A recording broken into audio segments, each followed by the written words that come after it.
Victory Monday. Coffee and Convo, y'all. Let's get it.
Yo, salute to everybody already here in the building.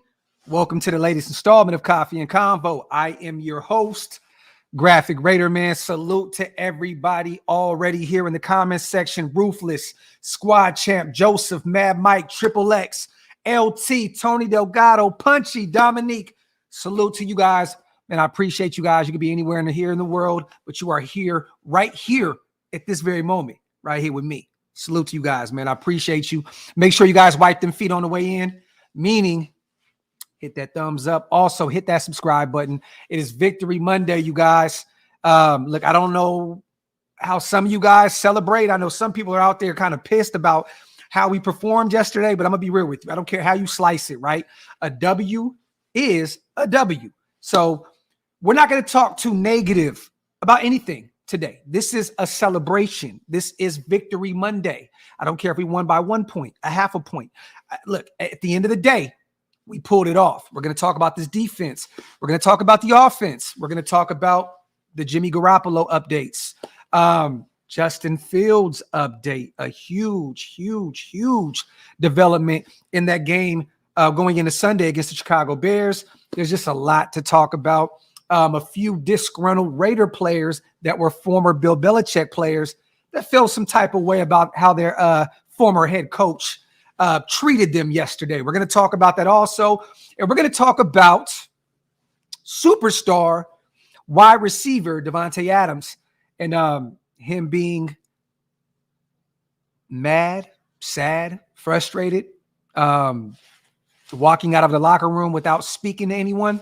We're going to talk about that here soon as well. But before we do that, man, everybody in the comment section, let me know where you guys watching, what city, what state. Are you at work? You at home? The side chick, the wife, the girl. Where are you right now watching this show, man? Salute to my brother Graphk in the building. Also, D-Tackles been making me proud these last 2 weeks.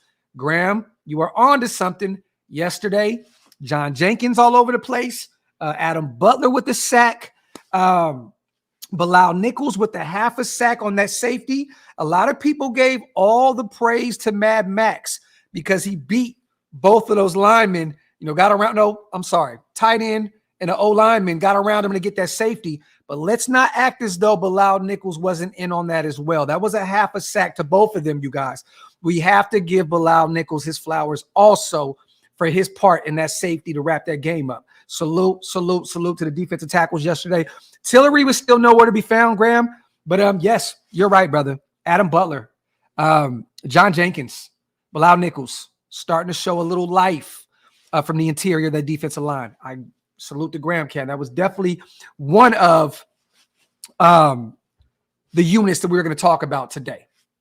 You already know. Salute to my brother John, man. Yes, and we already know, man. We're gonna give away 5 game balls today, and I think it's clear as day, you guys, that Michael Mayer is one of them. It's always so great to see finally him breaking into what we thought he would be coming out of Notre Dame. Us trading up in the second round to go get him. He's just starting to show truly who he is. You know what I mean? And I know this offense takes some time to get, you guys. We can't expect, rookies to come in day one and just become these stars that we think that they're going to be at some point, right? It takes some time. And remember, Davante Adams once said that this offense is like learning Mandarin, right? So to see Mayer at week 6 finally coming together, not only in the passing game, but he was blocking his ass off yesterday. If you go back and look at some of that tape, Mayer was all over the place, pushing guys all over. You love to see it. Michael Mayer is finally coming into his own, and I'm here for it. And I loved that Jimmy kind of built that rapport with him early on in that game yesterday before he went out. I think he had like 3 receptions the first series, 2 or 3 receptions. Phenomenal work by Michael Mayer. Love to see it. Salute to young Tommy too. Merrick should be wearing 7. He's demonstrating his true potential. Love it, man. Merrick is finally becoming that playmaker that we all assumed he would be coming out of TCU when we got him in the 2nd round. And people tend to forget that he was a 1st-round draft pick that year, you guys. Magically, this back injury came out of nowhere. He fell to the 2nd round, but we, had the luxury of getting him. And it's starting to pay dividends. His rookie year, he looked good. Then, year 2 under a new system, started looking last year, this year, everything is coming together, man. Love to see it. Love to see it. Salute to Trayvon Merrick with another pick. It was a gimme, and most of Merrick's picks have been gimmies, but technically there's no real gimmies in the NFL. I mean, yesterday, Spillane had a gimme, dropped it. Marcus Peters had a gimme, dropped it. So, hey, as long as you can come up with these turnovers, I don't care how it is. If it's straight to you, if you had to make a play on it, whatever it is, I'm taking anything that we can get.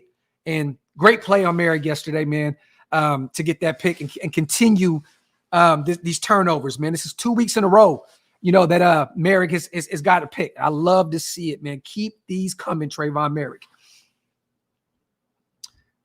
Ironically, Merrick looks better when the big boys get pressured. Domino effect, fellas. Factory. And Albert still got to catch it. Straight up. Real talk. Primo said the same thing. Hey, a pick is a pick, Okie. You hear me? And, looking at these stats yesterday, you guys, second half, Brian Hoyer had to come in and finish the game for us, right? He went 6 for 10 for 102 yards in the air, no picks, no turnovers, no tutties. But one thing that we seen when Hoyer came in yesterday was the deep ball that opened up the run game, right? Josh Jacobs had 25 carries for 77 yards. He started to get rolling a little bit more in the second half in terms of the run game. I think personally, we're not going to see Hoyer this Sunday. For those who have no idea what's going on with Jimmy G, he went out yesterday with the back injury. It was reported that he went in an ambulance, ended up going to the hospital out there in Las Vegas. But good medical prognosis right now, you guys. It looks as though Jimmy G definitely dodged a bullet. It looks as though he will miss this Sunday, but he should be good to go probably shortly afterwards. So I don't know if you guys seen McDaniel's presser this morning. The prognosis is a lot better than it might have been might otherwise have been, McDaniel said. It looks as though he may get the start at Detroit after the Bears game. So he may miss a game or two. So at the end of the day, for those people who think we're better off with Jimmy G than we are with Aiden O'Connell or Brian Hoyer, we may see Jimmy back in like 2 weeks. I think that the Bears game is an easy call. He won't be out there. It looks like we may give the young pup Aiden the ball. In the Detroit game also, it looks as though we may not see Jimmy G. It sounds like it's a game or two. So, and also with that Lions game, it is a Monday night game. It's a Monday night game. So we get an extra day to kind of see where we are in terms of Jimmy G and his health going into that Detroit game. So let me see. But yes, he is okay. It looks as though we dodged a bullet with the whole Jimmy G thing. And mind you guys, I personally don't want to see Jimmy G out there anymore. I thank God that he's okay. I never want to see anybody be hurt, right? I don't. And it's good to see that Jimmy G is okay. But this offense is clearly different without Jimmy G in it. These defenses can't stack the box the way they do, against Josh Jacobs and this O-line when you got a guy that can fling the ball around. And Hoyer came out and threw the ball immediately. You know what I mean? Found Trey Tucker for what was like a 30-something yard pickup, right? It was somewhere along there. Don't quote me on that, but a deep ball. The deep ball opened up the run game. And I'm hoping this week, Sunday, Justin Fields will not be playing, you guys. Dislocated thumb, I believe. He will not be playing. This is a game that we need to win. This is a game that we need to win. And if you put Aiden O'Connell out there playing against this really, really bad Bears team, that defense is ugly, that offense is not going to be flowing without Justin Fields out there. This is a perfect confidence builder for Aiden O'Connell. Yes, he struggled mightily against the Chargers. What do you expect? He's a rookie. You have a future Hall of Famer in Khalil Mack, who got to him 6 times. The offensive line didn't do him any service. You know, it didn't do him any justice. You know what I'm saying? But I am willing to give the ball back to Aiden O'Connell. It is time to see what the young pup can do. If Jimmy can't go these next 2 weeks, you have to give the keys to the young pup. Brian Hoyer, man, I'm going to be honest with you guys. We were lucky. We were lucky yesterday that there were no turnovers. I mean, there was no tutties, but there were no turnovers. He put up 100 in the air. Good. First game that Brian Hoyer has won since 2016. But at the end of the day, I do not want to see Brian Hoyer out there again. It is time to hand the keys over to Aiden O'Connell. Let him go out there and beat up on a really, really already beat up Chicago Bears team, and let that confidence grow going into a primetime game against the Detroit Lions and that high-powered offense. And I'm going to be real with y'all. And Elite said this last night, and I have to agree with her. They looked very pedestrian yesterday. Tampa Bay's defense has been kind of a pleasant surprise. Detroit's offense looked pedestrian yesterday against that Tampa Bay defense. And the way our defense has been playing, I'm going to be honest, you guys, I don't want to just go week for week for week. I mean, we have to take it 1 week at a time. But I'm excited to see what we're going to look like against that Detroit, that high-powered Detroit Lions offense. I like our chances with our defense. These guys are making plays. And I just really want to see what we look like against one of those type of offenses. You know, I mean, we look like shit against Buffalo. That high-powered offense absolutely destroyed us week 2. But this is a different defense these past few weeks. So I want to see what we look like against those boys at home, at their crib, where their quarterback plays really, really good football. Brian High Stakes Hoyer. Salute to John. Other than that, so Justin Fields will not be playing, you guys. He's doubtful. With that dislocated thumb. There's not going to be really any strength for him to hold the football. I think this is clear that Chicago's going to have to sit him for a while, and they're going to have their backup play. And they're probably going to lose a few more games, and they're definitely going to be in the Caleb Williams, Drake May sweepstakes here soon. There's going to be a situation here in a minute with the Chicago Bears where they're going to have to figure out, is Justin Fields their guy, or are they going to go another route with the number 1 and number 2 pick in the NFL draft, because they have Carolina's first-round pick. We talked about Jimmy G, you guys. He did dodge a bullet. He's fine. He'll miss a game or 2. Let's get to our game balls. We talked about also, well, we didn't talk about it yet. Let me get to this real fast. Kind of all over the place, but we're here. Adam Butler, Jacoby Myers, 2 former New England Patriots. They were a little frustrated yesterday, you guys. They were a little pissed. Their former head coach paid them no never mind. In the words of the GOAT E40, pay me no never mind. It looks as though that's what happened. Adam Butler said, let me see real quick. It did make me very upset that Bill didn't even have the respect for me to say anything after the game. Now, I have to say this real quick, you guys. Bill Belichick is known after wins and L's to not say anything to anybody anyways. This is just who he is. So, but former team, former, guy that played under him, he just thought the respect level may be a little different, right? But this is who Bill Belichick is. It did make me very upset that Bill didn't have the respect for me to say anything after the game. Not even to congratulate me, tell me you look good or you don't look good, whatever. Kiss my ass, something. He didn't say anything. Kind of felt disrespected, made me feel kind of bad. I know Coach Belichick has bigger things to worry about, obviously, Butler said. They're going through a tough time, but I mean, geez, wave something, but nothing. So that's what Adam Butler had to say about Bill Belichick. And I think Jacoby says something along the lines of he didn't say anything to him also, but he wasn't too much worried about it. So, I don't think that Mayer took it as personal as Adam Butler. He did say, hey, it is what it is, but he didn't say anything to anybody. So salute to Adam Butler, salute to Jacoby Myers, and salute to Bill Belichick in typical Bill Belichick fashion, not saying anything to anybody after the game. So Adam Butler, I know you had a big, had a big sack yesterday, played pretty well for us yesterday. But brother, let's just keep it real, man. You can't take anything personal when it comes to Bill Belichick. This guy is proven to not have any emotions, whatsoever. So, it's just funny to see Adam take it so personal. And even Jacoby was just like, it is what it is. Salute to KC. Great win. Do you think Crosby might be more careful? KC, I'm hoping because that big unnecessary roughness roughing the passer, 15-yard penalty could have absolutely destroyed us. And it almost lost us the game. Thank God, that Maxx came in, got that safety with Bilal Nichols to wrap that game up. But that could have been potentially really, really bad. But guess what, KC? Great players make big plays. And they also find ways to make up for boneheaded things that they do, right? And Maxx had a boneheaded 15-yard penalty that put them at the 1-yard line to easily get a touchdown to put them right back in the game. But guess what happened?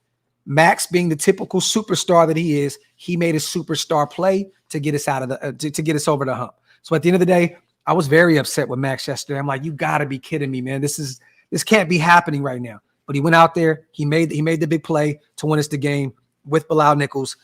I'm cool, but I do hope that he's a little more thoughtful in the way he moves, especially with the quarterbacks, because they call everything. Casey, they call everything with these defenders putting hands on the quarterback. They call everything. And that was clearly an unnecessary roughness penalty on Maxx. He clearly hit him after the play. So got to be a lot smarter than that. I think that Crosby will clean it up, but he has had some discipline issues here and there in the past. So I'm hoping that this isn't something that continues to be a trend. I think Maxx learned yesterday. Thank God I made the play, got the safety, we won the game. But I'm hoping that moving forward, he will be a lot smarter with the way he runs things. But like I said, great players make up for boneheaded plays, and that's what he did yesterday. Salute to our superstar, Maxx Crosby. Salute to Joe. Whoever starts at quarterback and plays well against the Bears and make the offense look good will start from now to the end. Jimmy ain't reliable. And that's clear right now, Joe. Jimmy cannot stay healthy. This has been his track record in the NFL. And I'm going to be honest, I've said this already since the Chargers game. Just give Aiden the keys. Give him the keys. Give him the keys. Because if you win games with him, a lot of them, you have your future quarterback. If you don't, you know that you can go into next year's draft and go potentially locate your future quarterback of the future, right? So the smart thing to do is say, here, Aiden, this is your team. Here's the keys. And he was frustrated. You could tell he was clearly mad yesterday on the sideline that Hoyer was in that game and he wasn't. He was clearly pissed. Moving forward, please give Aiden the keys. Let him run this. Let him run this team. And if he wins some games, you guys, like I said, we located our quarterback. If not, we'll have the draft capital to go and get one in next year's stacked QB class. So it just makes all the sense in the world for Aiden to just take this team moving forward, man, because clearly Jimmy G's not the guy to get it done. He's definitely just injury after injury. And even when he's out there healthy, Joe, those happy feet, it's just becoming a disaster at this point at the quarterback position. The offense looks worse with your QB1 out there. That doesn't make any sense. I'll repeat, our offense looks worse with our QB1 out there. Brian Hoyer, a guy that hasn't won a football game since 2016 and has been QB3 pretty much his entire career, goes out there and looks and opens up that offense. That it's clear that Jimmy G's not the guy. Salute to my dog, Joe. Salute to my brother, man. Jason, man, appreciate you, brother. Blessings to you and the family. Blessings to you and yours as well, King. Salute to my brother, Jason Hunter, man. Salute to my dog. Salute to Pride and Purpose as well. Adams leaving the locker room without a shower is all bad. Question is, Jacoby our real number one in this office? This is the thing, Pride and Purpose. Thank you for bringing that up, brother, because I want to talk about this. Y'all may kill me about this. I love Davante Adams. Him and Maxx Crosby are my two favorite football players in the NFL, okay? I love Davante Adams. I don't give a fuck how Davante Adams feels after a win. I just I don't. Like, we won a football game. I'm sorry. What do you expect? Jimmy G went out in the second quarter. You had Brian Hoyer throwing you the football. You know what I'm saying? Like, yes, Davante struggled yesterday. He had 2 receptions for like 29 yards, right? No tutties. And he was only targeted 5 times yesterday. I don't care. We won the football game. I thought more highly of Davante Adams. I get the frustration. I understand you want the ball more. That's who you are. Wide receivers do kind of have those, and I don't want to call Davante a diva, but they have those diva-ish traits where it's like, give me. Last week he said the same thing. You got to find me. You got to find ways to get me the ball. Well, guess what, Adams? We won a football game. We are 3-3. We are back at 500 and back in the hunt for everything right now. So I don't care how you feel. I don't.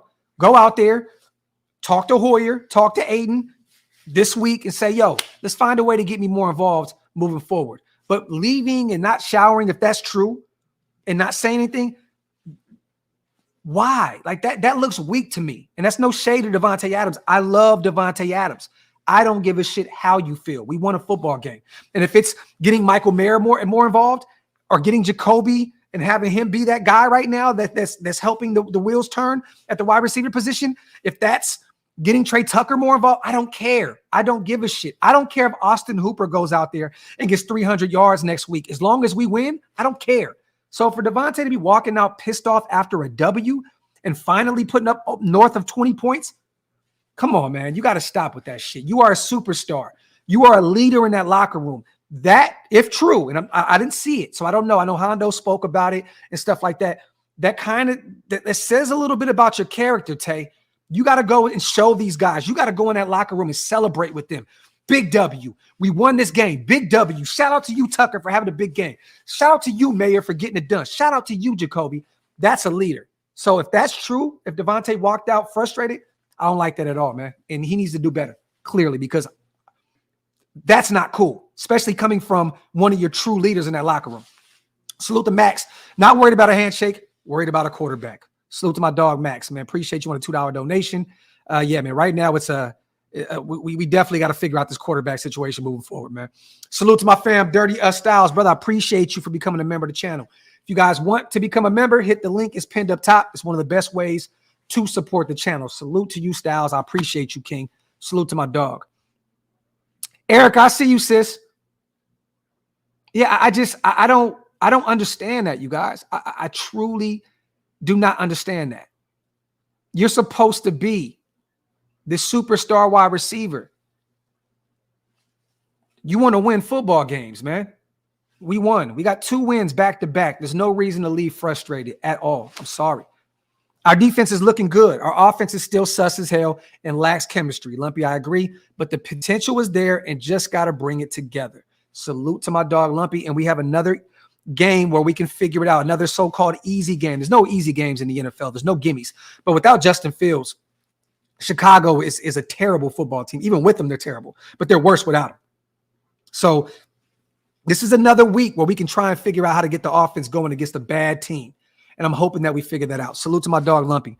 Salute to my brother, John. As always, my guy, man. I'll say this. DA was not happy. Hoyer sent an uncatchable ball his way at the end of the game. DA knows this offense should be smacking bad teams. I understand that, John. I get that. But at the end of the day, he also understands that this is football. This is a team sport. We won the football game. You know what I'm saying? I understand that you want to I understand you want to make plays. I understand that you're frustrated with your involvement in the O. But at the end of the day, John, what are you playing the game for? You've already played it at the highest level. You got one of the biggest bags at the wide receiver position, and you're finally winning football games. I don't care how you win them, you're winning football games. So at the end of the day, I don't give a shit about how Davante feels. Like he took a major hit yesterday. I know he's probably still a little beat up by that shoulder as well. I understand his frustrations. But at the end of the day, if you're not in there celebrating that win with your team, that says a lot about your character. Period. I don't care if you're this big superstar and you're this guy. I don't care. I don't care. I am a Raider fan before I am a Davante Adams fan. Period. And the way he so-called allegedly is handling and conducting himself behind the scenes right now, it's nasty work out here in these streets. Salute to LT. McDipshit should his ass out the stadium. Salute to LT. My dog, man. Hey, man, we got the W, man. I'm not going to beat up Josh McDaniels. The O is still not clicking the way it should. But the defense is. Graham has those guys ready. Antonio Pierce has those linebackers looking good. Rob Ryan is playing his part as the senior, advisor. That defense is clicking on all cylinders right now, man. So, hey, we won 2 back-to-back games because of our defense, you guys. When's the last time we could have said this? Our defense has finally won us back-to-back games. I'm not mad about nothing. Salute to Gio. DA just mad he's getting lit the fuck up all year. And hey, it's part of the game, Gio. Look, to me, and like I said, this is no shade to Tay, Gio, but at the end of the day, this sounds like a guy that's been spoiled at the NFL level. He's played his entire career under a future Hall of Famer, first ballot, Aaron Rodgers. Okay? I think you knew what you were getting yourself into going to Las Vegas, Davante, whether that was Derek Carr being there or us going to get Jimmy G. You were no longer with a quarterback that's going to feed you a first ballot Hall of Famer. This is what happens when you say, I don't want to be here anymore, and you go to a situation that doesn't have a quarterback situation like your previous situation. So I don't want to hear about Tay being mad or upset because he only has 40 catches on the year, or he only had 29 receiving yards yesterday. I don't give a shit. We won. This is what happens, Tay, when you leave Aaron Rodgers and go to the likes of Derek Carr or Jimmy Garoppolo. You do not get fed the way you once did. Well, last year, Tay actually got fed a lot, but we didn't win football games. At the end of the day, you've been spoiled. You've had Aaron Rodgers throwing you the football. Well, you're no longer having that, and it's starting to show. Tay, you made this bed, brother. You got to lay in it, man. You got a nice deal that you wanted. You got a chance to move back home to the West Coast. That you wanted. You're closer to family. Something you wanted. Come on, man. You're a veteran. Got to do better than that. Salute to Old School. They should make Jimmy G part of the medical staff since he knows more about injuries than they do.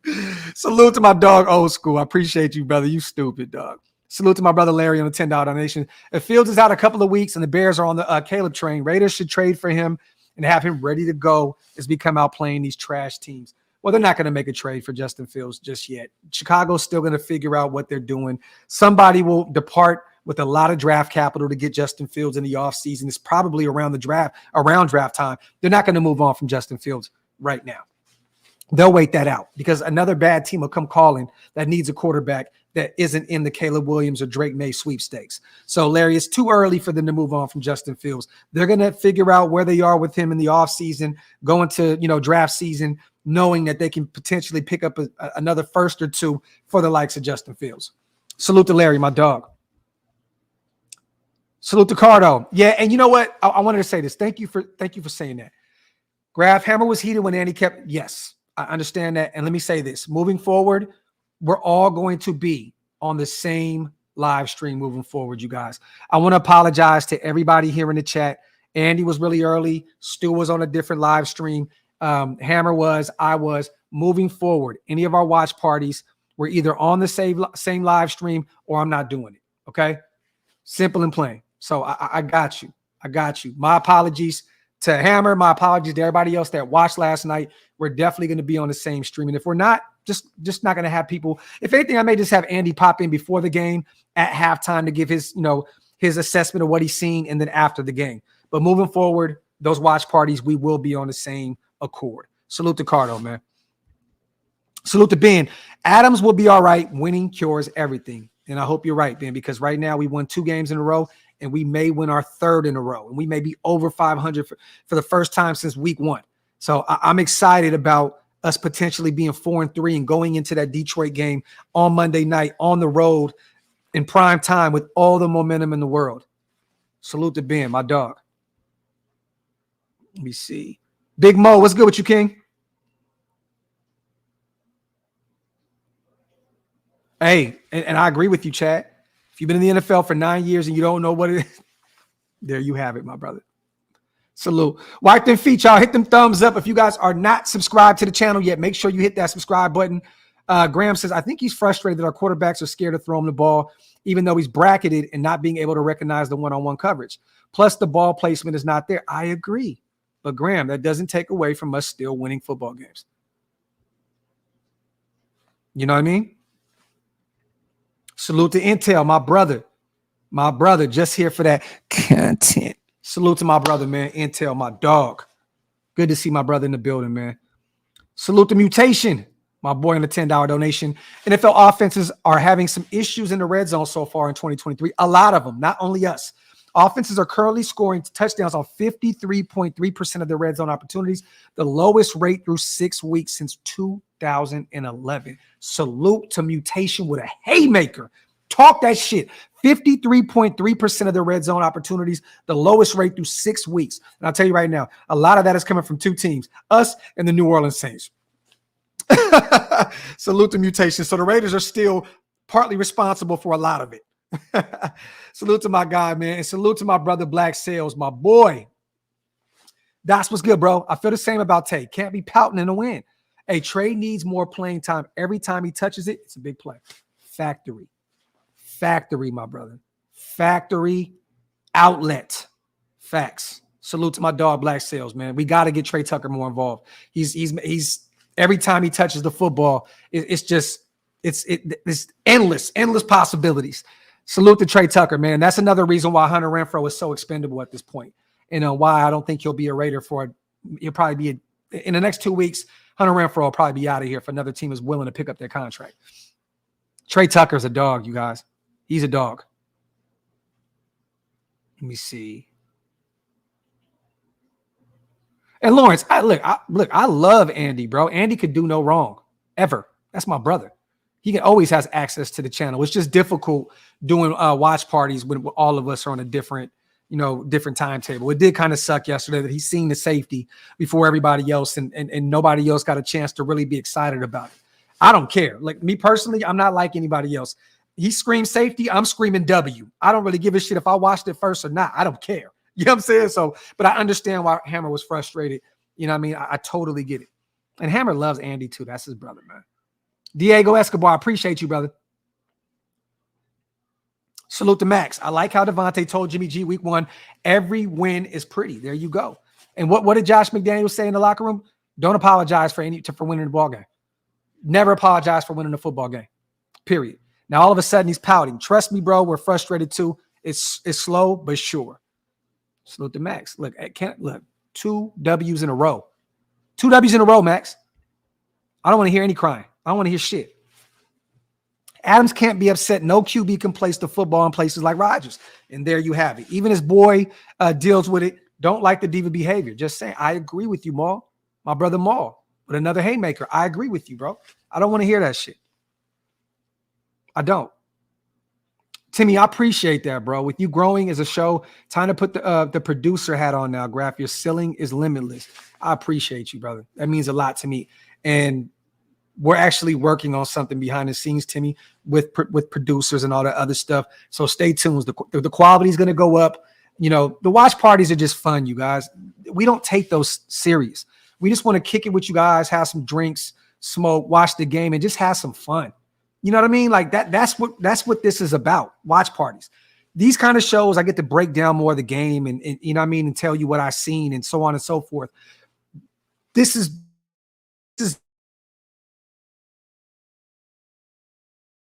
random and run around with the kids, and that's what it's about. It's a family environment. But I appreciate you though, Timmy. That means a lot, King. John, man, it's a mixture of everything. It's a mixture of everything. It's a mixture of the offensive line. It's a mixture of Josh McDaniels play calling. It's a mixture of Carmen Brasillo not having his guys ready to go. It's a mixture of everything. It's a mixture of the quarterback playing afraid. Also, the quarterback knowing that his head coach doesn't trust him. It's clear as day, you guys, that Josh McDaniels does not trust Jimmy G. It's clear. It's just a mixture of the offense right now. It's more than just one thing. And I don't think there's a lack of a deep threat. John, you see clearly Hoyer went out there and threw the deep ball to Trey Tucker immediately. So we have the weapons for it. Jacoby's even a deep ball threat. Davante definitely is. You know what I'm saying? Like Trey Tucker factory, you know that. So it's not a lack of the weapons. It's just the play calling. It's the personnel, you know, attacking their assignments and doing what is asked of them. It's just a mixture of everything. Jay, I appreciate you, brother. Don't ever stop these, Graphk. Real love for the nation. I appreciate you, fam. That's why I love doing coffee and convos, man. I get a chance to just talk to you guys. And I'm going to hit up Stu. I know I was supposed to have him today on the coffee and convo. I'm going to call him and see if he wants to do a Graphk and Stu show tonight. And we'll break down what he's seen also. Salute to Big Mo. Do you think we are closer to a quarterback away from being considered? Yes, Big Mo, because we finally have a defense. We finally have a middle of the pack defense right now that's creating turnovers, that's finally getting some pressure on opposing quarterbacks.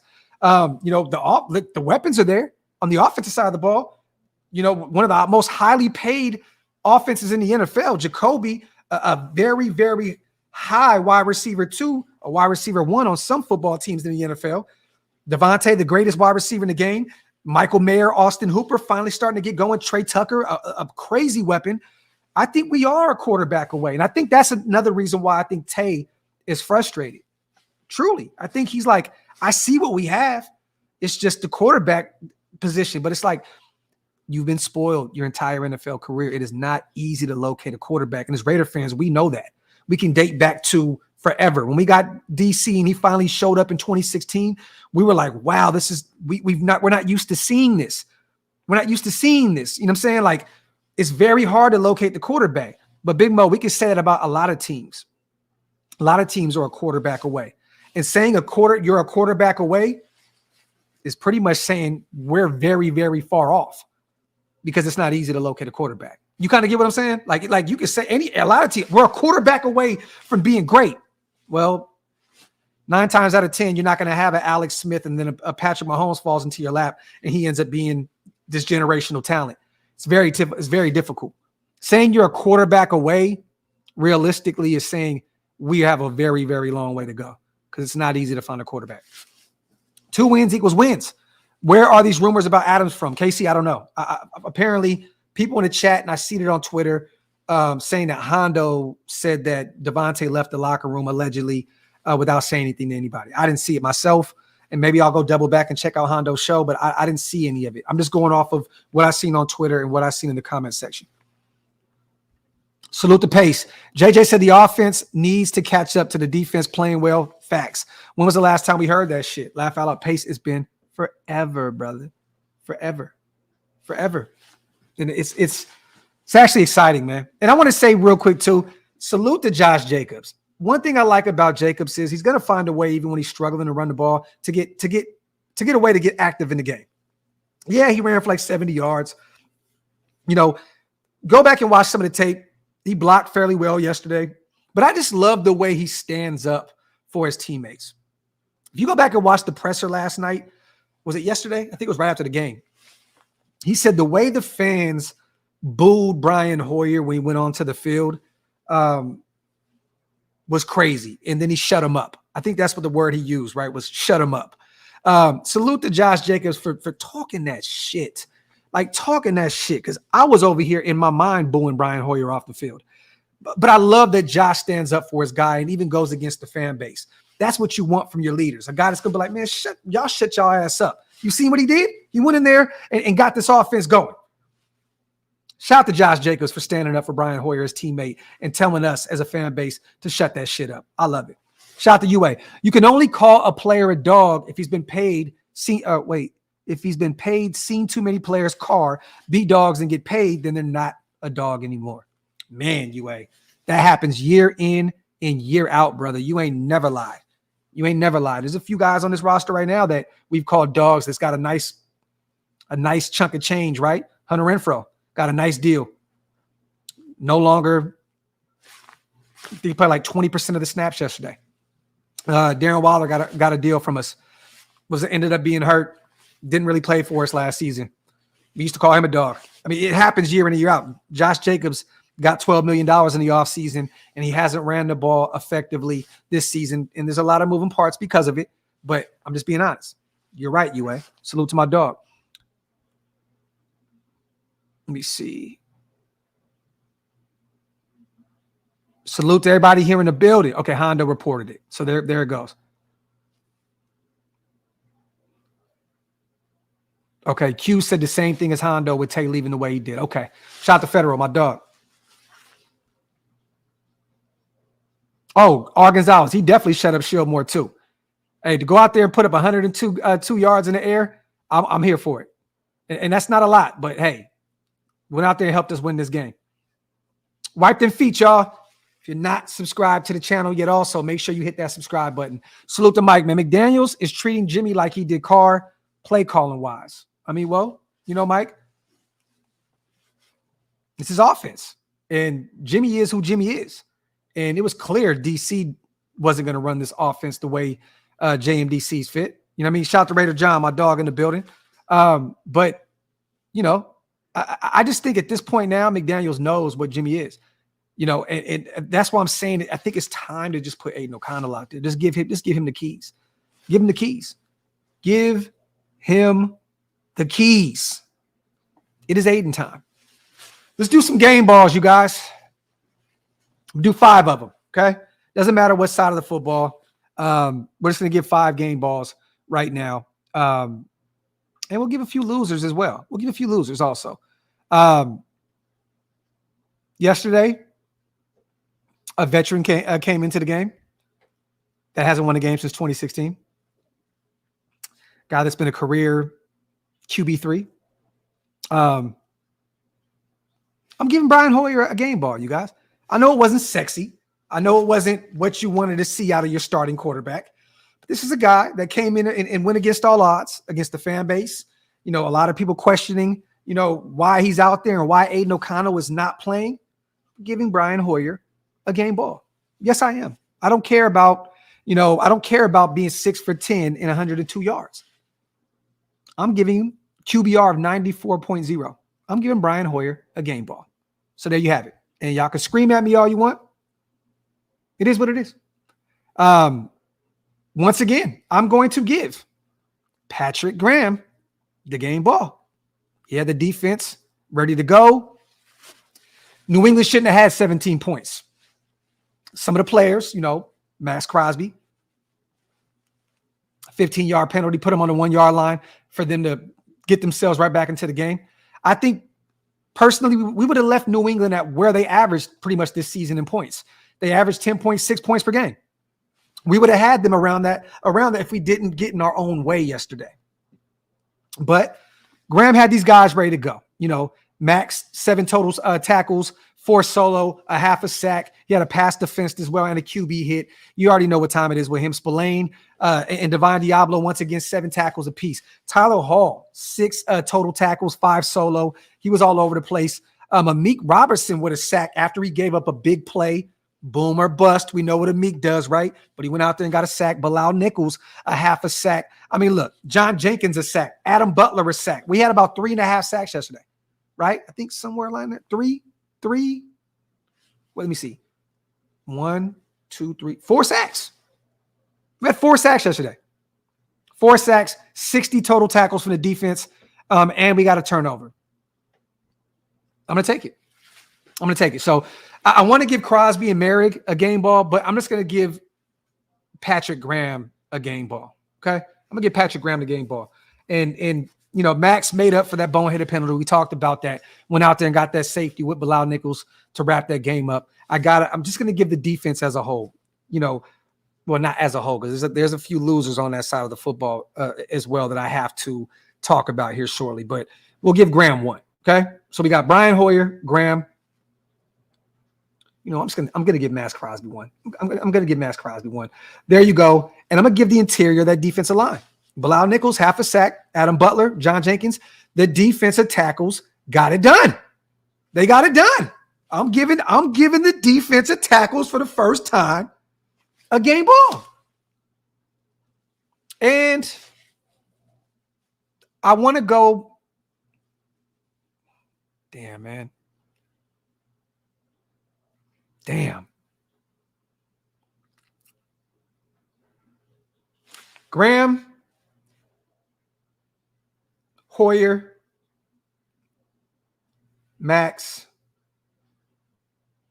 Merrick.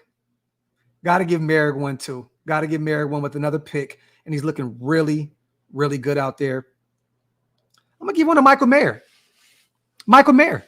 Phenomenal game. A breakout game for him yesterday. This dude was very active. He had 5 receptions. He was targeted 6 times. He had 75 yards, and he averaged 15 a clip. Got to give Michael Mayer that. But you know what, though? I want to kind of split that with Mayer. I do. And I don't want to sound like an asshole, but I'm going to give half of that to Michael Mayer. I'm going to give half of it to Jacoby Myers. The Meyer and Mayer duo. The Mayer and Meyer duo. Because once again, Jacoby showing that he belongs on this offense. 5 receptions, targeted 7 times, 61 yards, 12.2 a clip, and he had a tutty. Jacoby is doing his thing. I want to give Trey Tucker one too. He had 57 yards, but he only had 2 catches. That's what I'm going to give. Mayer, Graham, Merrig, Max, the D tackles, and I want to split that one with Mayer. I want to give Jacoby Myers a half a game ball as well for going out there and balling out. Yeah, this is my show. I can call it how I want to call it. I'm giving a half a ball to one and a half a ball. A whole nut sack right now to them. Pause. Salute to everybody in the chat. A few losers, okay? A few losers. And I don't want to call this. I don't want to be that guy that's going to, beat this team up because we got to win. Like I said, I'm not frustrated about any win, but I'm calling right now, man. Davante. Yeah, I may be upset. I'm giving Davante a loser for yesterday. He had 2 catches for 29 yards. He got smacked on one play, so he's been dealing with they've been on his ass. And leaving the locker room without talking to the media, towel over your head and all that other stuff. I seen him talking to Amir Abdullah on the sideline. He looked frustrated. I'm giving Tay a loser. I am. That's one. Also, one more. Jacorian Bennett. Right now, you guys, he's not playing the way I thought he was going to play. Jacorian has struggled. He has struggled. Shit, we can keep going right there in that room. Marcus Peters. He's a loser too. In yesterday, in his effort. Marcus Peters. Hold on, let me catch up on this chat real quick. Let me read these supers and I'm gonna finish up. What would our record be if Jimmy doesn't throw all those picks? Time to get on the bench. AOC time. Salute to my dog Mando, man. Appreciate you, brother. Factory. I see my brother Halo in the building too. Salute, King. It's my brother. I love to be a part of a Raiders club out here in Sac Graphk. It's getting ugly, bro. Too many Niners jerseys and flags out there now. Sickening. Pride and purpose, we're going to talk because we're starting our club, and I definitely want to have my people back home be a part of this. So we're going to talk pride and purpose. My brother, man. And let me see. He said Graphk gave out 15 game balls. Fuck it, we won. Fuck it, we won. Brian Hoyer, Graham, Rob Ryan, Maxx Crosby, Adam Butler, Trey Tucker. I like that, Jose. I like that, brother. I like that. Yep, you can get special teams their respect too. Carlson did his thing coming off that bad game against Green Bay. And then, come on, man. One of the greatest punters, AJ, man, putting them down at the 8-yard line, I believe, that led to that safety. That was big for Cole and Carlson, man. Yes, the special teams had a big day as well. Salute to OG real quick. Yeah, I'm all over the place, y'all. Hold on. I'm trying to get the chat caught up. All right, so Jacorian Bennett, Marcus Peters, Davante Adams all had rough games yesterday. I got to pick 2 more. Greg Van Roten, once again, struggled, then was dealing with an injury. We got to move on from Van Roten. We do. He's just not a starting caliber guard at all. And he's not helping this run game at all. We're struggling right now. And he's definitely playing a major part of it. So you got to give him the L. And to be honest with you, man, I'm going to give one more. Jimmy Garoppolo. Can't stay healthy. Was rushed off to the hospital. Happy feet. Do another pick. Jimmy Garoppolo. I don't want to beat him up while he's down. You know what I mean? But I'm just got to be honest. Jimmy Garoppolo definitely deserves to be the loser because guess what happened? right after the half, Brian Hoyer let that thing go. And the offense looked totally different. So Jimmy G definitely is taking the loser. He's one of them. Bennett gets dirty jock straps. I'm tired of him, Graphk. He ain't made a play yet. And OG, look, at this point, I have to agree with you, brother. We need some corner help right now, bad. We do, man. I like Tyler Hall a lot. He is performing very well for us. We need to find a way to keep him on this team because we can't put him back on the practice squad. Because at that point, I think that's 3 times or something. I forgot what it is, but we got to find a way to keep him on this active roster. But yeah, you're right. You're right, bro. James, who would have thought? Who would have thought? He said Doc's handing out game balls like Jimmy at the Bunny Ranch. Yeah, hey, Raymond, another guy that had a big game for us yesterday that a lot of people aren't talking about. Parham looked good yesterday. LT, I don't know what game you were watching. Parham looked good. He looked good yesterday. Parham looked good. Definitely looked a lot better than what he has in previous weeks. He looked good. But hey, man, James, if we can go out and beat the Chicago Bears, this is a whole new season for us. 4-3, over 500. That's big. That is big. And you know what? I want to give 2 other guys. Okay, so look, you know what, man? Fuck it, bro. Look, I'm giving this whole team their flowers. Outside of a few guys, Marcus Peters did not look good. Jacorian Bennett did not look good. Davante walking out of the locker room, that does not look good, right? And 2 for 29, that's not good. Greg Van Roten has been bad. Bad. And there was one more player, right? Who was it? You know what? I mean, did I give another one? Did I give another one? If not, I'm going to give another one to Hunter Renfrow.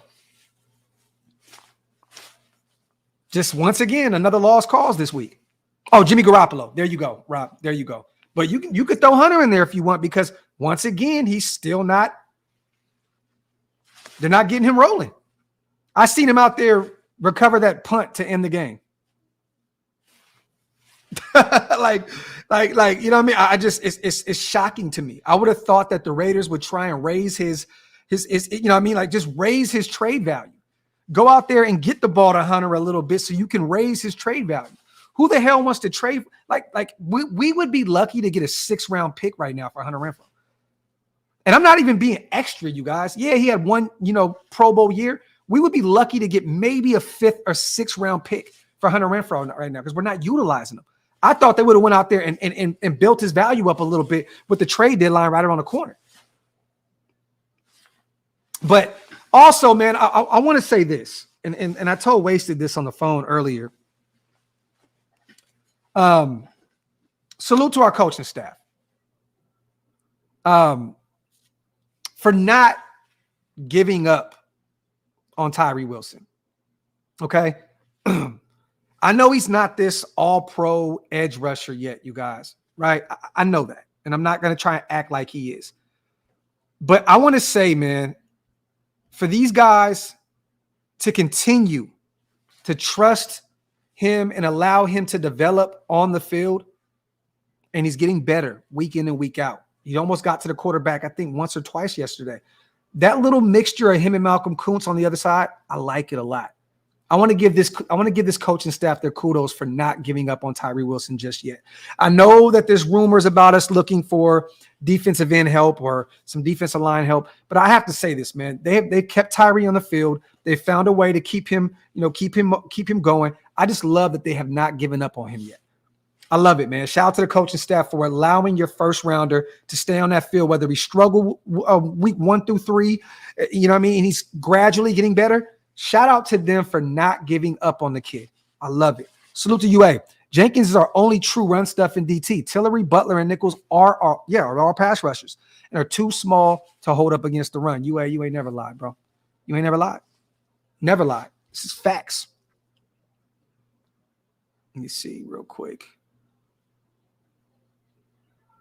Salute to Brandon. You're the GM or head coach. Who are you starting this weekend? Aiden, high stakes, O'Connell. Brandon, nothing to talk about. Aiden O'Connell, give him the keys. This you either figure out if it's his team moving forward or it's a rookie next year. But either way, we know it's not Jimmy G. We know it's not Brian Hoyer. The only question mark at the quarterback position that we have is Aiden O'Connell with that small sample size from the Chargers game. Give Aiden the keys. Salute to my dog, Brandon, man. Yeah, I read that from UA. Juggling the balls. Salute to Jays. Pause, my brother. Salute to Raider greats. I'm with you on Adams. He needs to stop pouting. If he opens up the plays for other guys, it will lead to less doubles and more plays for him down the line. 3 other guys had at least 57 yards receiving. Factory, bro. Jacoby, Trey Tucker, and Michael Mayer. You're right. Salute to my dog, Raider Greats, on the $10 donation. My brother. Salute to you, King. CJ, what's good with you, brother? Yeah, Rich. Real talk. Let me see. Let me see. We're the only fans, man, that find a reason to cry when we win. It's insane. It's insane. It's insane, man. I'm seeing people still, look, this is the thing. You can go out there and blow out the Patriots, right? You can beat them 60-2. There's always going to be a few plays that you look back at and say, damn, we could have did this a little better. We could have did this a little better. A blowout, you're going to find some plays that you're like, damn, if I would have just did this differently, we could have put up another 7 points. We could have potentially put up another 14 points. There's always going to be room. There's always room for improvement. It doesn't matter how you find a way to win ball game. We found a way to win the football game, bro. Like, you know what I'm saying? Like, that, to me, that's all that matters. Raymond, I got you, King. I'm definitely going to put our city on. Definitely. But why be frustrated, man? A blowout, a convincing win, at the end of the day is still a win. Just like these ones that we're squeaking out right now. Yes, I don't want to have an anxiety attack, you guys, every game. I don't. But I'm going to be honest with you. As a 39-year-old fan that's watched this team my entire life, I don't know how to watch any other football than the Raiders playing teams close. It's just real shit. I wasn't around for the blowouts in the 70s and 80s. Like, I wasn't around for that. I've been around watching us get blown out or us playing tight football games.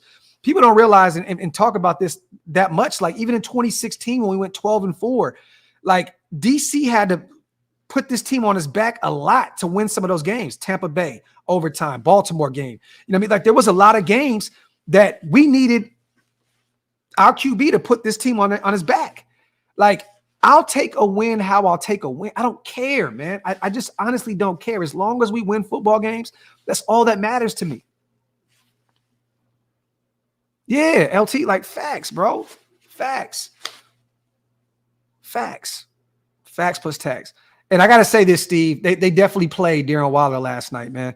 That was definitely a PI in the end zone as time expired. They should have gave the Giants another shot at the 1 yard line. That was terrible, man. Terrible. Yeah, Rob, I was at that game. I was actually at that game. Crazy.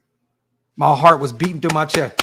And what's crazy was I thought that New Orleans was going to make like that 60-plus yard field goal kick as time expired. I'm like, our luck, we'll go down there, score the touchdown, put the 2-point conversion up with Crabtree, and then they'll come down and they're going to make this 63, 64-yard line or 4-yard kick, and we're going to end up losing. But we found a way to win. Steve, I agree, man. Max is finding ways. Just got to clean up those boneheaded penalties, man. We can't afford – because let me tell you something right now, you guys. If we are playing against a good team, if we are playing against the Detroit Lions and he made that 15-yard penalty, you're not coming back from that. You're not coming back from that. When you're playing other talented teams, like top-level talent, if you allow them to score on that 1 yard line, they're going to find a way to beat you. They're going to find a way to beat you. We were playing against a reeling New England Patriots team, and we found a way to come back, and Max cleaned up his mess. But when you do that type of shit against really, really good football teams, if you do that against the Kansas City Chiefs, the Detroit Lions, the Miami Dolphins, 3 teams that we need to face moving forward, back-to-back weeks, or the Jets with that stout defense, it's going to be very, very tough to come back from.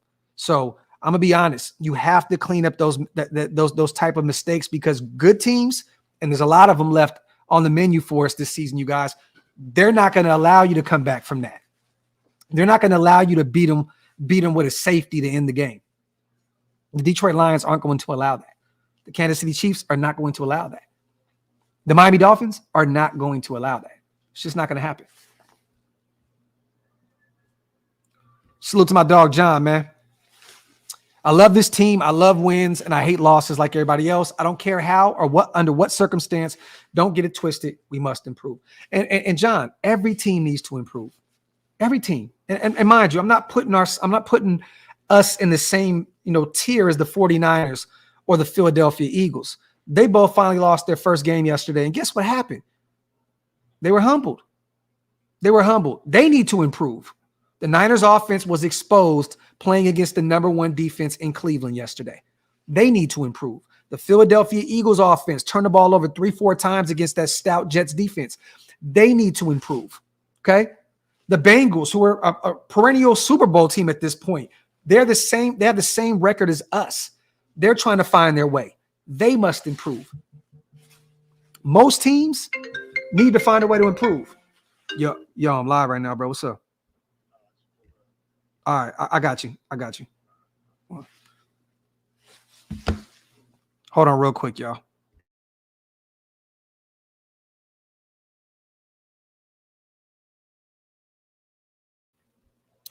My brother's here to pick up something. Let me see. But yeah, I mean, we need to improve, and we have a lot of room for improvement. A lot. Big.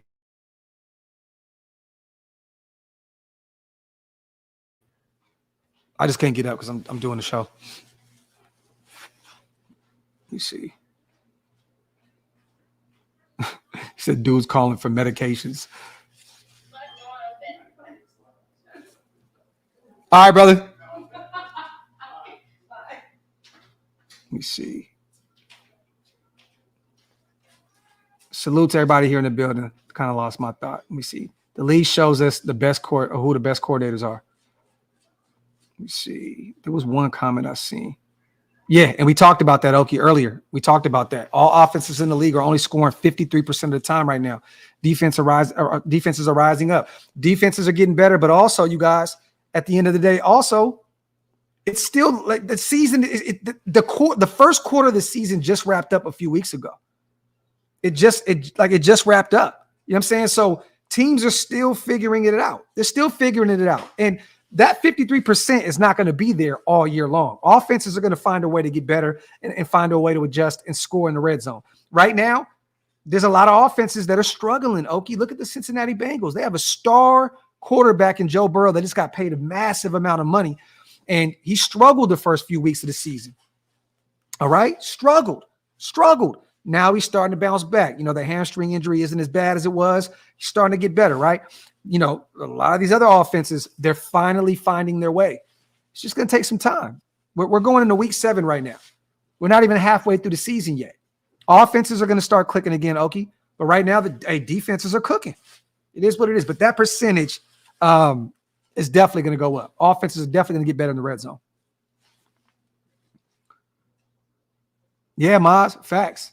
They lost Christian McCaffrey and they lost Debo. Both. Lost both of them yesterday. G-Ware, this is where I have to disagree with you, brother. I have to. And I know you are our resident negative Nancy. And salute to you, brother. But I don't think that's true. I know that Miami offense is high-powered. They've shown to have chinks in their armor. Okay? Carolina was just up on them 14-0, and then Miami blew them out. I like our odds if we're up 14-0 against the Miami Dolphins. Our defense is better than them, are better than Carolina's defense. Yeah, they have Brian Burns, they have Derrick Brown. That defense is struggling too. They give up a lot of points. I like our chances if we're up 14-0 against the Lions. Or against the Miami Dolphins. The Chiefs, they couldn't score on Denver. They struggled, you guys. What they have, like 18 points or something, 20 points? That offense is struggling. That defense is carrying Kansas City right now. Patrick Mahomes is not having that great MVP type year that he usually has. They're struggling. Detroit put up 20 points yesterday against the Tampa Bay Buccaneers. Any given Sunday, John. There you have it. And I'm not putting a L on any of those games just yet. Do I think we'll beat all three of them? No. But do I think that we're gonna fight in those three games? Yes. Do I think that we can pull a victory or two off? Hell yeah. Because all those three teams have showed chinks in their armor. Kansas City definitely has. Miami definitely has. And Detroit just showed it yesterday. And they're dealing with some injuries as well. They're a very well-coached team. Those are three teams that are very well-coached. But any given Sunday, any team can take an L. Dyson, I just don't get it, bro. Only us Raider fans will find a way to complain about a win. Makes no sense to me, man. Makes no sense. Oh, shit, it's hot.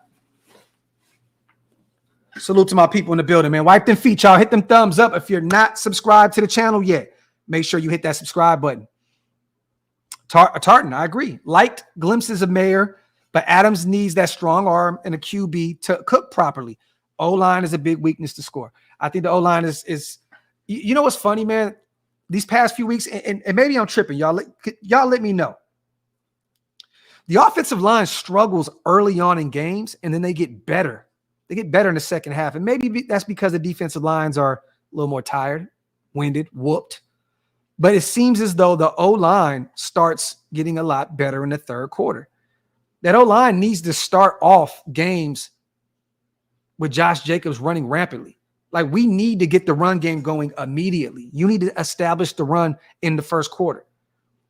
But these past few weeks, it looks as though the offensive line has gotten better late in the games.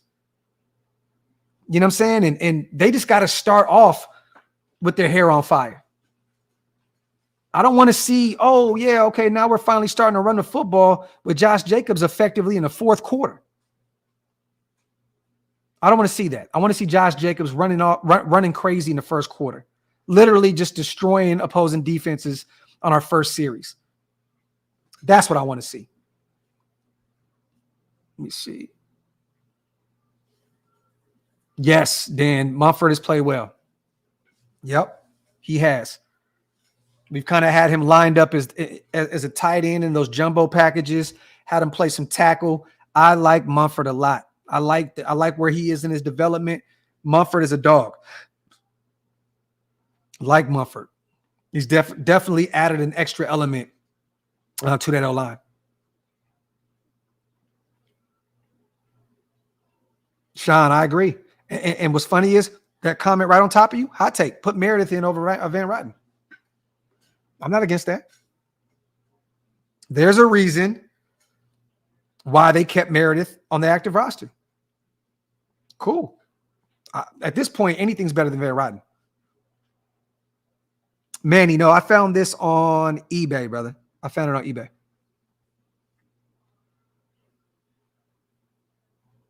He said, I'd rather win ugly than play pretty and lose badly.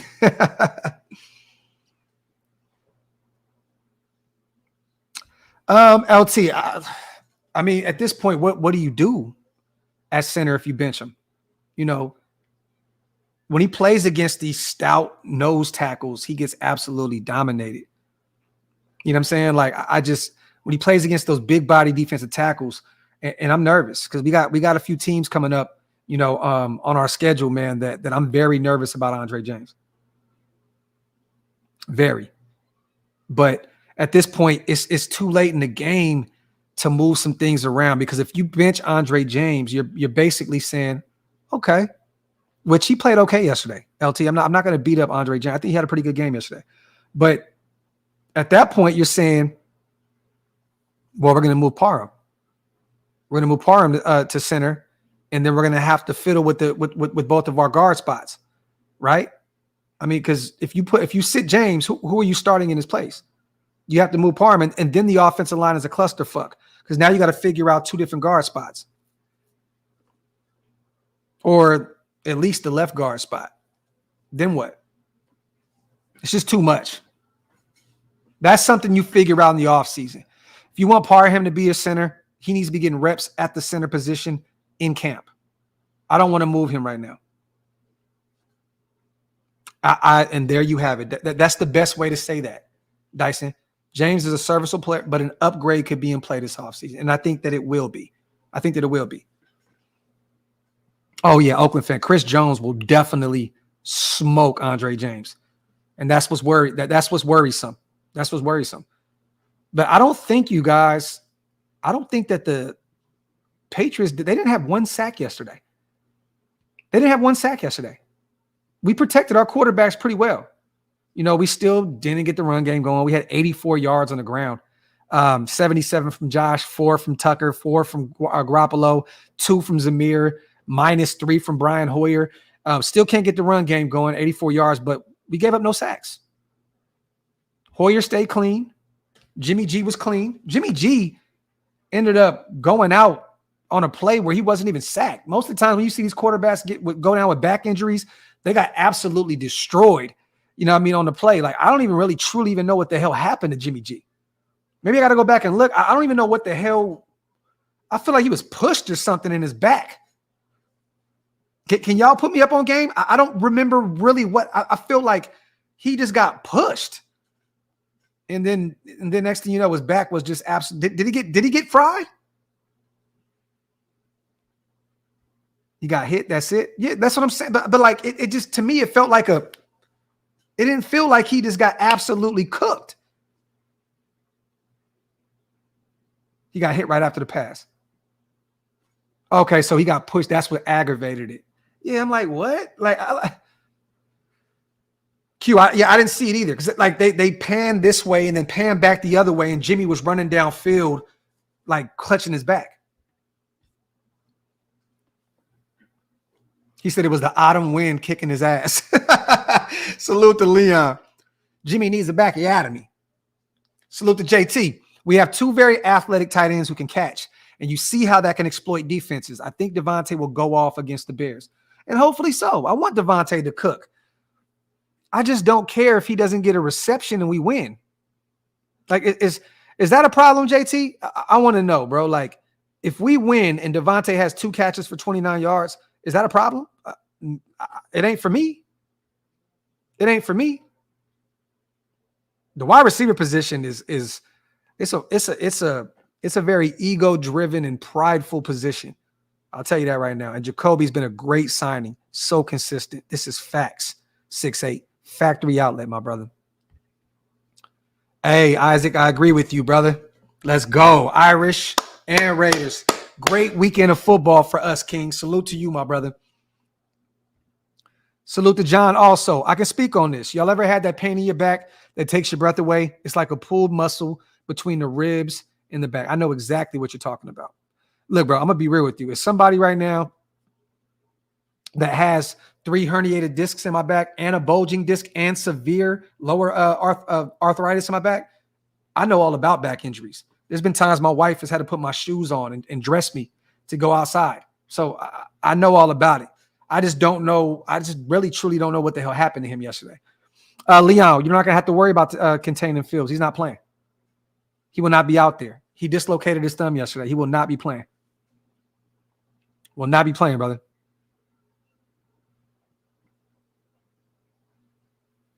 There you go. I like that, JT. No, I think Davante has all the statistics he needs except that ring. Ding, ding, ding. And there you go, King. Let me see. What's a 10G unit? I don't know what that is, Psycho.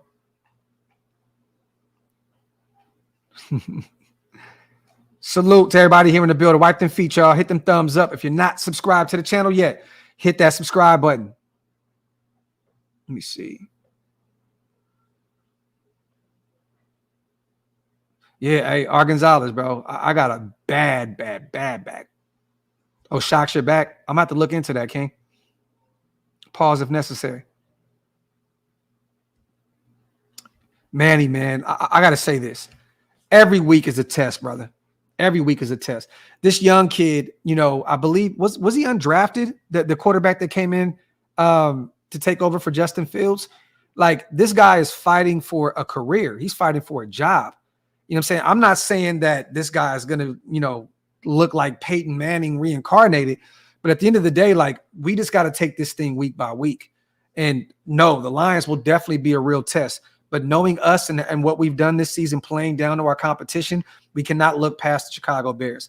We got to go into Chicago on the road. We're going to be playing in a very tough environment. Chicago has a crazy tough fan base like us. We just got to go in there and play our game. I don't want to look past them yet. You know what I'm saying? But yes, Detroit will definitely. I'm excited about that game because I really want to see what we look like.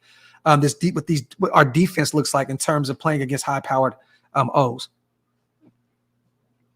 Shout out to my brother JT. I think the Cowboys come out mad. I think they come out frustrated as shit. And I think that they absolutely fry the Chargers today. I hope they do. Salute to Rich, man, my brother. That content. Salute to the almost 700 people in the building, man. LT, we got the Lions after this Sunday. We got them next Monday night. No, not next Monday night. We got the Bears coming up Sunday, and then the following week we got Monday Night Football against the Detroit Lions in Detroit. Salute to Isaac. Raiders need to make a move.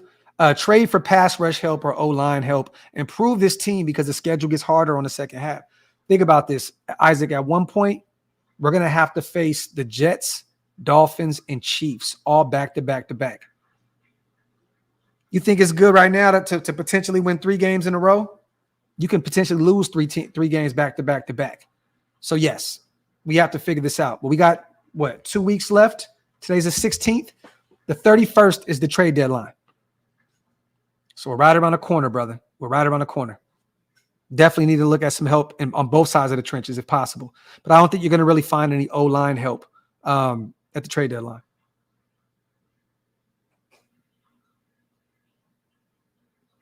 Damn, Raider Grace. I'll test your age, docs. I remember when Vince Evans used to come to the bench in his late 30s and win games.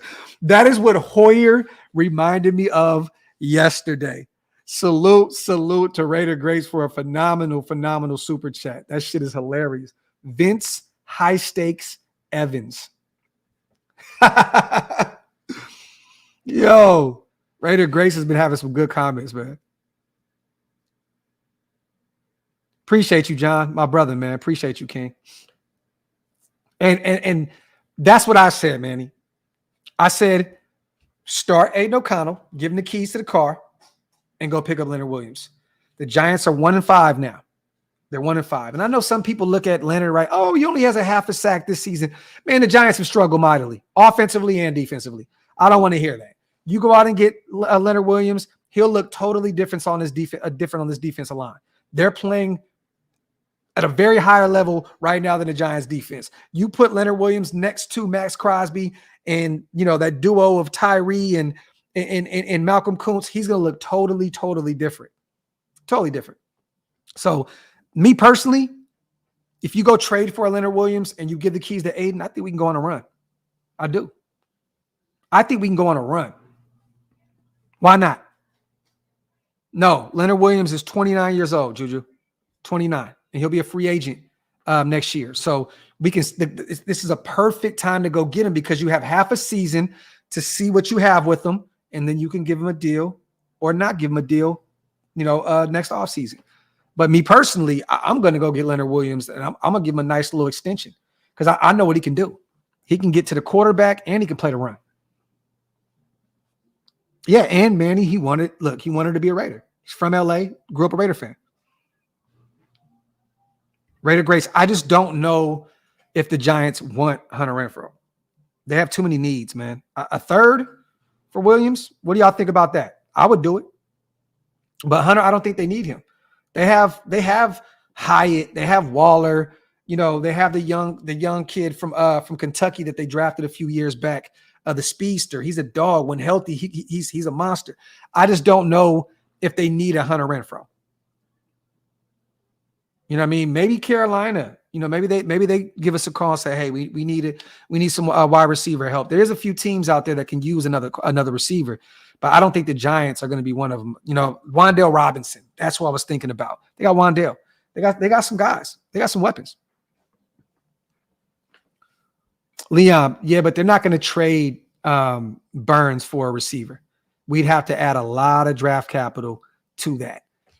They're not trading a Brian Burns, top edge rusher, one of the top edge rushers in the NFL, for the likes of a Hunter Renfrow. You're going to have to part ways with some early draft capital as well, because people don't realize too that, you know, Hunter still has a couple years left on his deal, and he's getting paid a nice chunk of change. So I don't know if anybody, maybe people are saying we'd like to take a flyer on him, but that deal, we got to take on his contract. So, and what if this, what if this is the case, you guys? What if this is the case? And I could be wrong. This is a hypothetical. Okay. It's a hypothetical. What if Hunter Renfrow just ain't what he used to be? What if he doesn't return to that 2021 form? What if Hunter Renfrow is just an average wide receiver? I'm not saying it's true. I'm just saying, like, he had one big year for us in 2021. I mean, what are you really trading for? Like, you don't even know what you're getting with Hunter Renfrow at this point.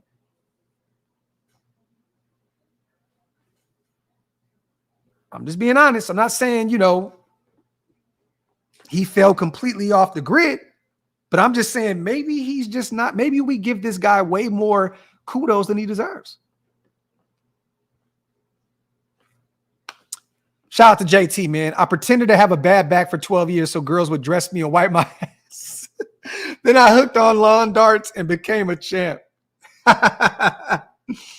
Yo, that's hilarious. I'm not saying that Hunter's not finding a way to get open, you guys. I'm just saying, what if they seen some stuff from him at camp? What I don't know, man. And New Orleans doesn't need Hunter Renfrow. I get the whole DC, you know, combination, but they don't need him. They're probably one of the only teams in the NFL that has a richer wide receiver room than us. And I don't mean in terms of contracts. I mean in terms of talent. Olave, Michael Thomas. You know what I mean? What's the third? What's this slot guy? Was it Rashid? I forgot what his name is. They got some guys over there. And then they got Kamara, who's active in the passing game as well. So I don't know. Let me see. Got one more super real quick. Salute to my brother John. All right. Graphk, what's the likelihood of AO actually starting next week with Hoyer seeing some success? You honestly believe it in your heart? Yes, I do. Because I said this at the beginning of the show, John. I think that this is a confidence builder game. This is a very winnable game, even on the road against a bad Chicago Bears team. This is a game that allows Aiden to build that confidence back up from that bad game that he had against the Chargers. You know what I'm saying? Like Rashid Shaheed. There you go, Rick. I think this is the game that they need to hand the keys to him. You know who Brian Hoyer is. You know what I'm saying? Like, let's just be honest, you guys. Like, the New England Patriots, they thought they were facing Jimmy G yesterday. They didn't think that they were facing Brian Hoyer. And I know that, you know, you could say the New England Patriots know Brian Hoyer better than anybody because he came from over there. But at the end of the day, he had 102 yards. I think we're just really happy about Hoyer because he threw a couple long balls, and he didn't throw any picks. We're all like, oh, Hoyer, like realistically, John, there really wasn't any too much success tied to Brian Hoyer. I mean, in actuality, he had a subpar game. Like, real talk. Like, we're just used to Jimmy G being there throwing 2 or 3 picks a game. Brian Hoyer had a subpar game. He was 6 for 10 for like 102 yards, no picks, no touchdowns. So, you know, I don't really think that there was really too much success tied to that anyway. I think with Aiden O'Connell, you probably double that. And you give him a tutty or something here and there. So I'm going Aiden, bro. Salute to my dog Isaac. Off topic, Docs. That Irish D made Williams look bad. Facts, man. Definitely brought him back down to reality, man. Definitely brought him back down to reality. I realized with Caleb Williams, watching him live and live in color, watching him play against my Notre Dame Fighting Irish, that he tries to do too much, a lot. Watching him play, it's like you can tell he's studied Patrick Mahomes, and he tries to mimic some of the stuff that he's done, which that's not a bad player to mimic because he's one of the greatest quarterbacks of all time. But Caleb definitely, the sidearm and trying to he looked like he was trying to win a Heisman. And that defense just put a lot of pressure on him. I didn't really see I didn't really see a lot from Caleb Williams. He threw 3 picks too. He looked very well pedestrian Saturday night. But watching him, it's like he tries to do too much. And I don't know. That's why I always said that I don't think that Josh McDaniels would even look his way, because that's not the typical quarterback that Josh McDaniels wants. He wants a guy that's going to stay in the pocket and throw the football, go through his reads, and if need be, use his legs. That's why I always said that I think that Drake May is the guy for them. But I'm going to be honest, man. If there was never those 2 surgeries, Penix, to me, the talent level is through the roof. Through the roof. Like, he has the way he throws the ball is beautiful. Penix out there in Washington, bro, go back and look at one of those plays where he found his receiver in the back of the end zone against Oregon. Just the way he threw the football, the spiral, the way, just the delivery, just everything about what Penix did against the Oregon. It's just beautiful, man. I like Penix, man. If he didn't have those 2 torn, did he tear his ACL twice or some shit in the past? I forgot what it is. He had 2 surgeries before. But, man, if he continues that trend, Penix may be that guy, bro. He may be that guy. He is a dog. Shout out Raider Nation. Enjoy this week. Appreciate you, my brother. That content. Salute to my dog, man. Salute to .com, my brother. Yo, what up, what up, my brother, man? Our defense gels at times, but we have to close the gaps. Peters is looking washed. This is facts. And doesn't tackle properly. Facts again. We can build off these next few weeks. Max. Content. Salute to my dog, man. This is facts, man. Peters definitely looks like a shell of his old self. Jacorian Bennett looks like he's not ready to go on the other side. We need some corner help right now, .com, because if you're playing the Lions, the Chiefs, or the Miami Dolphins with the way that Peters and Jacorian looked yesterday, they may put up a 50-piece special on us. Factory. And I don't know who you reach out to right now in terms of trying to get some corner help. Maybe we can do a deep dive, you guys, before the trade deadline and look at some players. But we definitely need to reach out for some corner help. Definitely. Salute to my dog on the $10 donation. Let me see. Yeah, Teeth. That shit was beautiful, bro. That shit was beautiful. Flamethrowers. I'm not trading for Mac Jones at all. I know that people will go back to, and we talked about this before, go back to his rookie year with Josh McDaniels helping him be a Pro Bowler and going to the playoffs in year 1. No, I think Mac Jones is just who Mac Jones is. I wouldn't want him at all. Let me see. No, Joseph, I'm not saying that Jacorian dealing with that shoulder and that hammy injury affects his play. But even before he went down with that hammy and that shoulder injury, even during the beginning of the season, these quarterbacks were beating him up a little bit. They're finding ways to get 15-yard penalties on him because he's being a little extra grabby. You know what I'm saying? And don't get me wrong, there was a few of them I was like, what were the refs thinking? Like Jacorian, that shouldn't have been called a PI. But they're finding ways to expose Jacorian Bennett right now. And that's what usually happens to a lot of these guys their rookie year. I'm not giving up on Jacorian Bennett. I like Bennett a lot. You know what I'm saying? That there's a reason they invested, that pick into him in that 4th round. But he's just clearly not ready yet. Now I hope that Hobbs is back before Detroit. I hope that they cut one of these bums off of the team right now and sign Tyler Hall to a contract to keep him on this active roster moving forward. Now, with Hobbs and Tyler Hall on the field, I'm cool. I'm a little more like, all right, man, maybe they won't put up a 70 piece on us. You know what I'm saying? Like, because Tyler Hall has been under the radar, silently, really, really good for us in coverage and everything. You know what I mean? So, but look, I'm not giving up on Jacorian. That's not what I'm saying at all, Joseph. I like Jacorian. I was really actually, I love that pick. I love that pick, but it's going to take a little bit more time.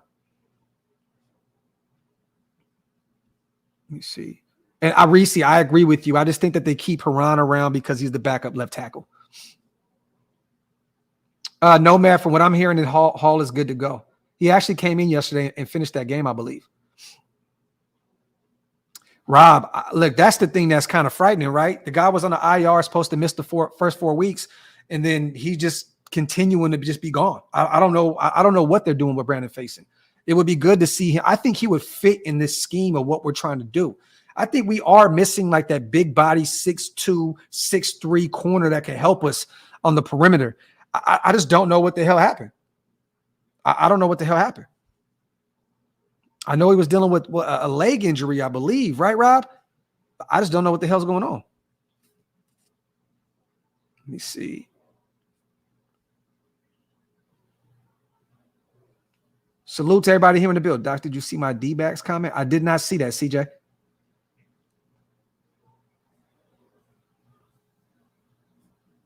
But yeah, man. Should we talked about Adam Butler and Jacoby Myers and how they felt about Bill Belichick not speaking to him after the game.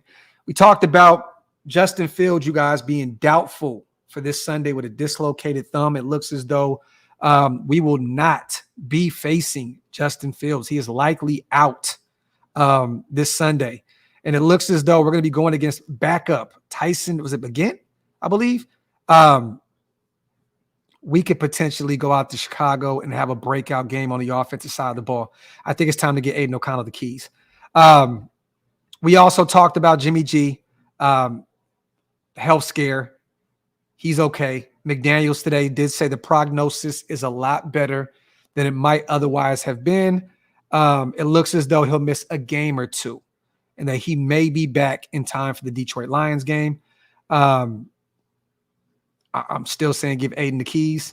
And we kind of gave away some game balls. I called some losers. I said that Marcus Peters didn't have a good game. I said that Jacorian Bennett didn't have a good game. Davante Adams did not have a good game. Greg Van Roten did not have a good game. And Jimmy G going out with an injury, once again, proving he cannot be durable enough to get through a whole season. I gave him a loser row as well. I wanted to give Hunter Renfrow one because, let's just be real, he's just not active at all. I gave away some winners. Merritt got one. Michael Mayer got one. The defensive tackle position, just period as a whole. Adam Butler, sack. John Jenkins, sack. Bilal Nichols, half a sack. Gave the defensive tackles one. Gave Maxx Crosby one. Made up for that 15-yard penalty. Went out and won the game.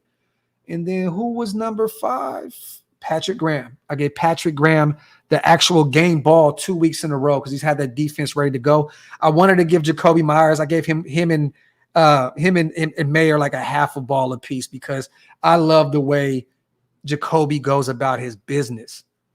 Real talk. Like, I really love the addition of Jacoby Myers. I remember a lot of people were complaining when we paid him that money and brought him in.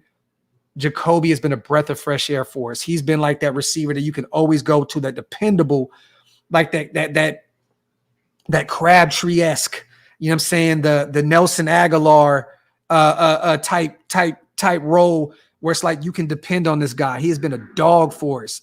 I love it. I love it. I want to give him half, and I'll give the other half to Michael Mayer because I think he had a breakout game for us.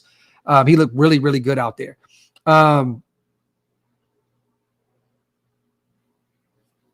Yeah, but other than that, man, you know, Leon, Meek had a sack.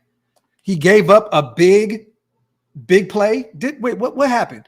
Didn't he give up was he offsides? I think he was offsides and gave him a first down, right? Gave him another set of downs. I think that's what happened. He gave them another set of downs because he was offsides. And then the next play, he runs in for a sack. Very Amik Robertson-esque. That's what he does. Good, bad, ugly. Great. That's what happened. It was a holding. There we go. It was a PI on Meek. Holding. There we go. I thought it was an offsides for some reason. But I'm about to go back and actually watch this game once again. See a few things that I may have missed. I know I want to break this game down with Stu at some point. So I want to really, really dive into this game. It's kind of difficult watching every play when you have a watch party going on. You got 4 people on the screen. You got comments, and everybody's watching at a different time. We got 4th down over here, 3rd down over here. One, you know what I mean? So I'm going to go back and dive into that game and really, really break down some of the tape because I want to go back and look at Tyree Wilson and Malcolm Kuntz on the other edge and Maxx Crosby. They silently put together a good game over there on the other edge. And a few other players I want to look at. I want to look at Marcus Epps. I felt like he had a good, okay game. You know what I mean? I want to go back and look at him. And I got to be honest with you guys also. One person that I want to give a game ball to, and I didn't do it. Give a game ball to Davante Parker. New England wide receiver. Give him a game ball. Because if he catches that last pass from Mac Jones that was right on target, damn near puts them in field goal range to close that game out to beat us. So you damn near want to give a game ball to Davante Parker for that major, major drop. Who was in on him on coverage? I know Epps was over there. Who else was it? Amik or was it Marcus Peters? I forgot who else was over there. But thank God. Thank God he missed that ball because that would have damn near put them at the 50-yard line somewhere around there, and they would have been damn near field goal range ready to wrap it up. Yeah, it was Jacorian Bennett. I think Bennett and Epps was in on that play. So salute to him too because that play definitely changes things. So, but yeah, man, other than that, let me get this last super in real quick for my brother John. Just want to say your call on Maxx taking over the game and your table pounding excitement. What he did was fantastic. You are the epitome of a real fan. My brother, man, John, that means a lot. Thank you so much, bro. I appreciate you. Real talk, man. Hey, man, at the end of the day, I'm a fan before anything. I love this team. I'm blessed to be able to cover a team that I love my entire life and to be able to do what I do. So, John, I appreciate you, bro. That means a lot to me, man. It really does. Thank you for the kind words, brother. And I have to say, you know, with you guys, a lot of you guys too, man. I know you guys have the same fandom as me, so I appreciate you guys. Let me see. But yeah, man, salute to you guys. I'm going to get out of here. OakLosVegas.com. Go get some merch. PlanetRaiders.com for everything Raiders related. And also WoodsonWhiskey.com. Go get some of that goat whiskey and tell them that I sent you guys. Salute, man. I love y'all. Appreciate y'all. I'll be back soon. Mwah.